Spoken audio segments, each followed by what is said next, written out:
Yes, my fans, it is your boy Bonnie again, and I am here to have a little talk with you.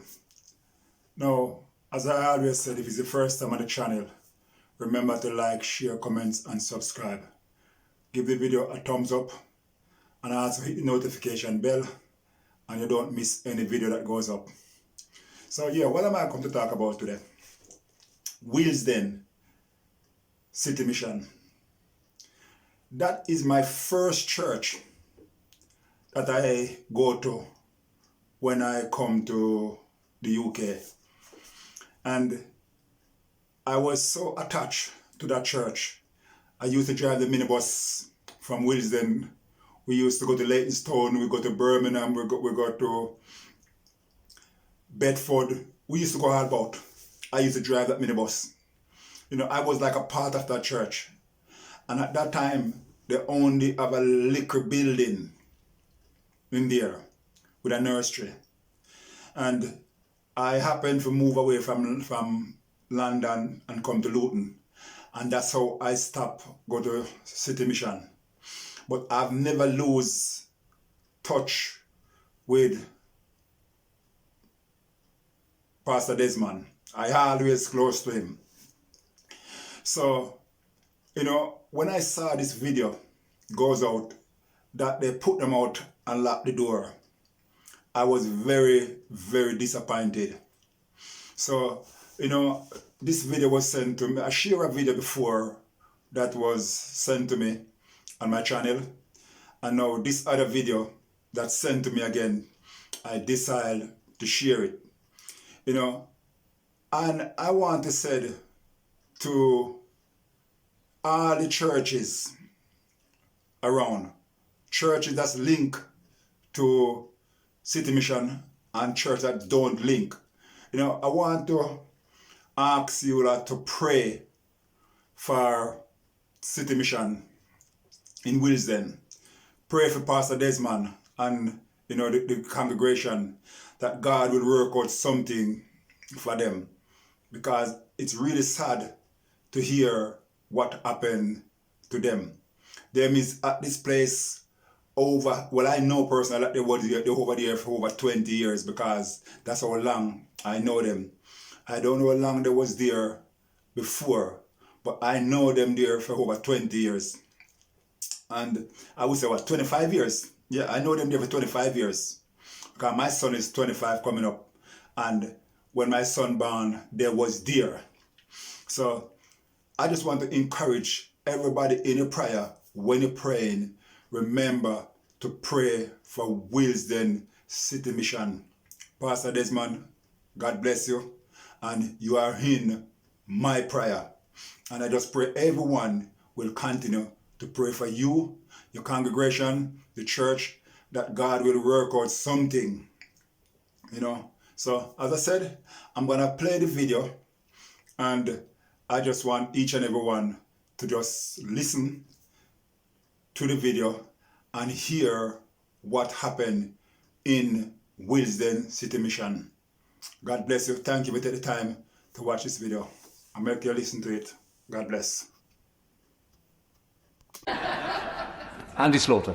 Thank you very much, Mr Deputy Speaker. It's the nature of our jobs as MPs that we deal with some shocking events and some grave injustices. Sometimes perhaps it makes us a bit case hardened, but something happened in my constituency last week which really did shock me. Perhaps the easiest way to introduce the subject is to read a short article from a local newspaper, the Kilburn Times, 2 days ago. It says this: the Pentecostal City Mission Church in Willesden has been evicted by a developer. Fruition Property has evicted the church on Scrubs Lane without warning on Wednesday the 23rd of March.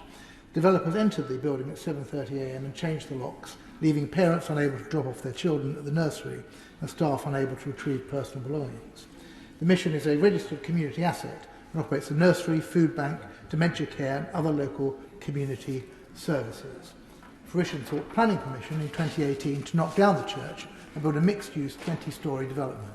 This would include 85 residential units, cafe or restaurant, retail space, nursery and place of worship, a condition of its approval was that the secure replacement space for the church and associated services as part of the new development.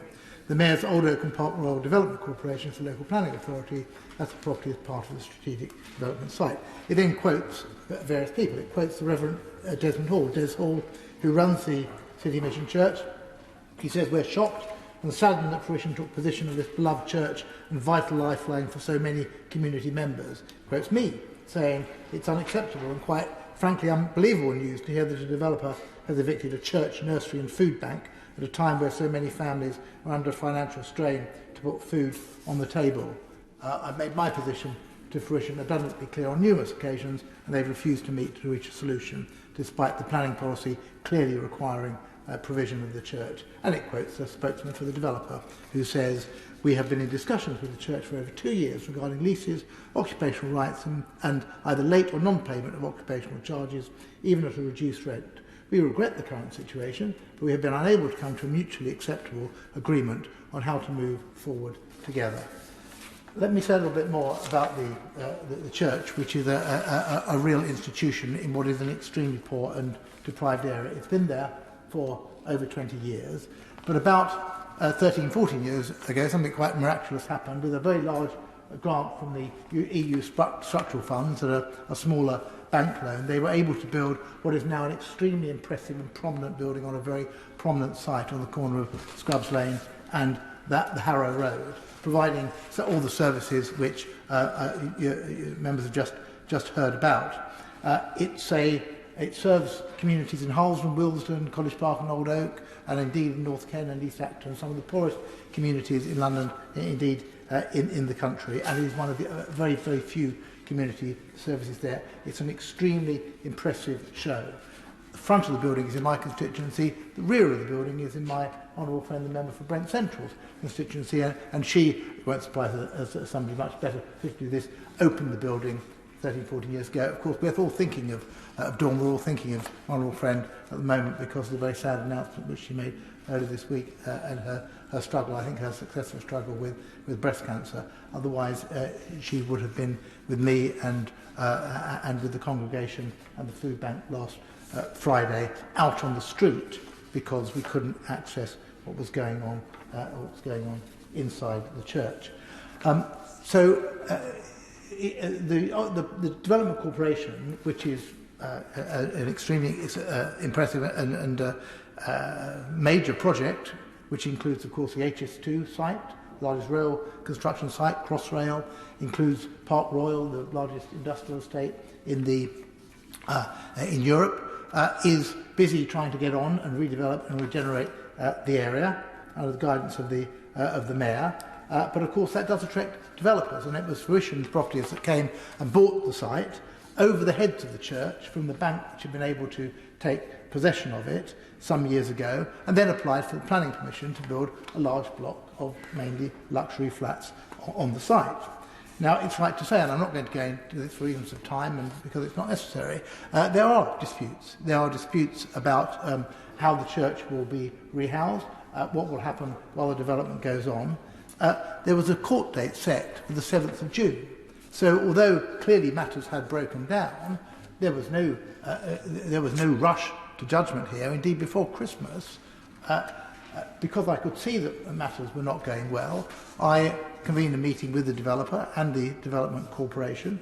We discussed matters. The developer said, I will go away. It's a guy called Manny Carrer, the Chief Executive Officer of Fruition. I'll go away. I'll talk to the church.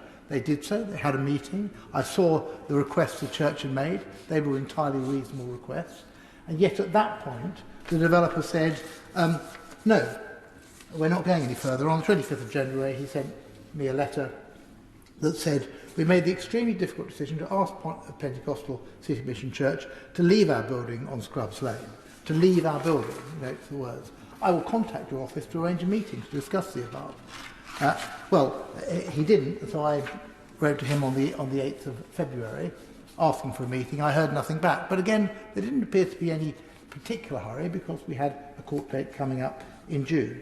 And then, without any notice at all, private security guards go into the building early in the morning, asked the caretaker and cleaner to leave the building, change the locks, and everybody's locked out with all their possessions and belongings inside, and as you've heard, children turning up to go to nursery on the site. I mean, I met some pretty poor developers in my time, I have to say, but this one really does take the biscuit. So where does that leave us now? Well, it leaves us with a substantial coalition that has got together to fight what the developer is trying to do. That includes the media. We had the BBC and ITV London down at the site last week, the local press, and indeed now I'm pleased to say the property press are taking an interest in this. All the residents groups locally, the College Park neighbourhood, Conga, Julie McBride and Nick Pole from there were down. The St Quintin's Resident Association, Henry Peterson, is giving substantial support here. The Old Oak Neighbourhood Forum, the Grand Union Alliance, many different resident associations with expertise, but all of them coming to the support.